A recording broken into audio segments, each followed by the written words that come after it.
Bago simula ng Royal, ang ginagawa ko yun nga, nag-ako ng trabaho. Pero yun nga, bago naman ako nag-ako ng trabaho, ako nag-work din before, pero sandali lang. Yung panahon na yun yung pinakamahirap na parang para sa akin. Yung time na yun, nag-ako ng trabaho. Ang nakikita ko sin sweldo, magkano lang din naman Tapos kaya ako nagpo-consider ng ibang trabaho kahit hindi ko sa linya.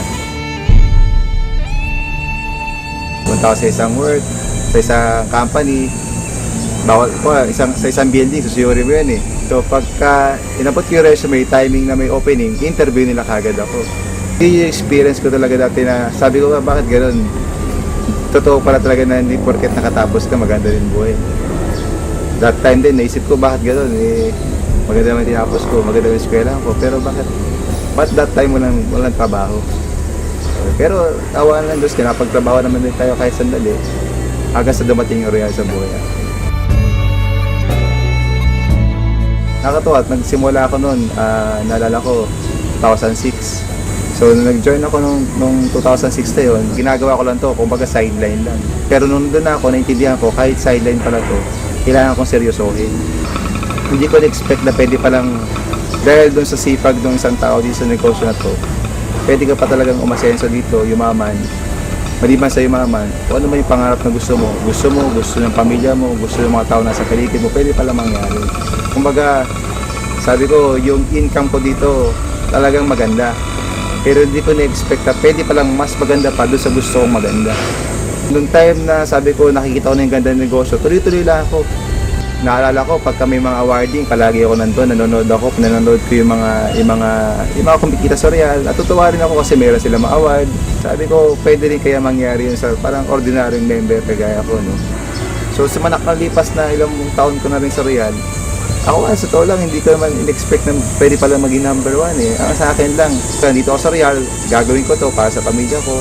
At dumating yung time, ito na pala, yung bunga ng trabaho, yung hirap, yung pagod, pwede ko pala mag number 1. Hanggang sa itong mga nakalipas na ilang buwan, natawa ako kasi nung time na nabigyan ng yung Royal mismo, nagsimula na isang branch sa ibang bansa, nakita ko yung opportunity na pwede pa rin pala ako magsimula ng Royal kahit wala ako sa Pilipinas. Sabi ko, ito na siguro opportunity para maidala ko yung negosyo ng Royal doon sa mga ibang kaibigan ko o kakilala ko sa ibang bansa. Naalala ko yung hirap namin dati kasi wala pa naman opisina yung Royal that time doon.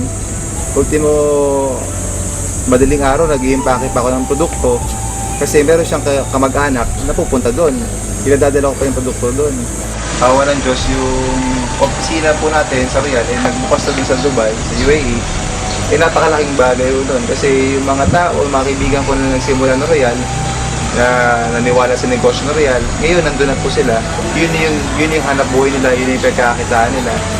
Yun na po yung sinasabi nga natin na additional income sa kanila kahit nasa abroad sila. Kapasalamat po ko sa Diyos na dumating po yung oportunidad ng Royal. Dahil sa Royal, isa po sa naibigay po sa amin ng Royal is yung mga travel incentive. Ito po kung may nakapunta sa Europe, napunta kami sa Paris, sa Switzerland, sa Germany. Napakadami yung lugar na talagang kahit sa pelikula ko lang siguro siya napanood dati, pero nandun kami that time. Pero itong nakaraan lang, galing ko kami sa Brazil. Yung mga ganong bagay, sabi ko, yun yung mga hindi nababayaran ng pera. Pangalawa, dahil din sa Royal, dito ako napagpundar. Dito ako nakabili ng sarili kong sakyan. Yung una kong sasakyan dito sa Royal is yung Mercedes-Benz. Yung Mercedes-Benz na SLK. Yung pangalawa, yung BMW. At yung pangatlo yun nga yung Chevy Camaro. Maliban doon sa mga sakyan na yan, ako masaya-masaya ako ngayon kasi nakapagsimula na ako, makalipat na dun sa bagong property. Last year, kumuha ko ng dalawang condo unit dito sa McKinley Hill, sa Taguig. Isa unit kasi doon, hindi siya bumababa ng 3M. Sabi ko, kakayanin ko ba talaga to?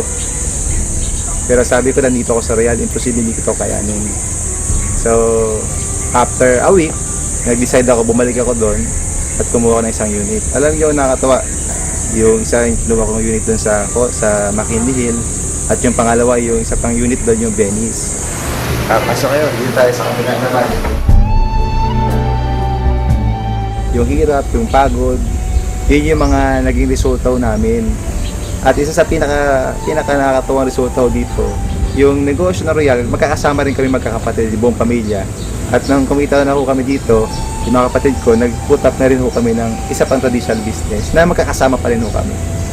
Napagtayo ho kami ng isang restaurant, at the same time yung car wash, na ito, patatakbuhin po ng pamilya ho namin.